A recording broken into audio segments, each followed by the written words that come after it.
everyone, Welton here. Hopefully you're all staying safe. And I want to talk about two grants coming from Facebook and Google to help out with the advertisers right now.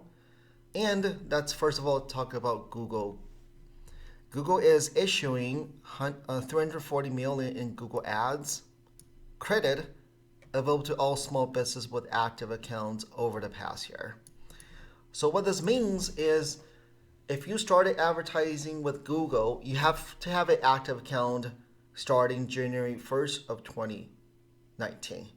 So if you started an ad account after 2019 and 2020, you're not eligible for this. So it's for Google's loyal clients. So you got to have an active account starting January 1st of 2019. Then what Google does is it will issue a credit directly into your ad account. Again, I have no idea how much that is and when it will be issued, but it's 340 million available to those who have been advertising with Google consistently since January 1st of 2019. So that's one help coming from Google.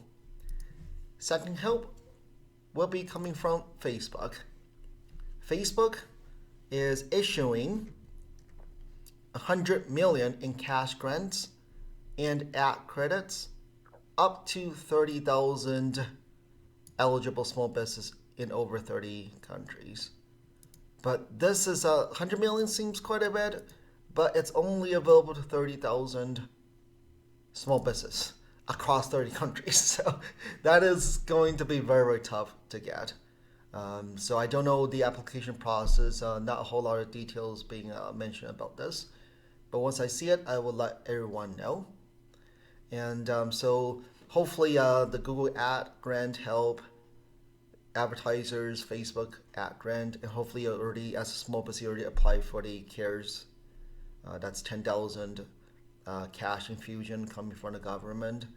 And then starting April 3rd, 2020, there will be the Paycheck Protection Program that's coming of 8 weeks of forgiven loan. That's a lot of regulations. I'm trying to learn more about it, but that one supposedly it's 8 weeks of forgiven operating expenses such as payroll, rent, mortgage, utilities. So I will let everybody know. I'm trying to learn more about it today since the application starts Friday, April 3rd. And small business, it's going to be a slightly difficult ride for the next couple months. So that's all work together. And I'm going to pour in as much resources and learn as many things to help you guys out. If there's any ideas that you'd like to share how you're coping with the current situation, let me know. We'd love to spread the word out.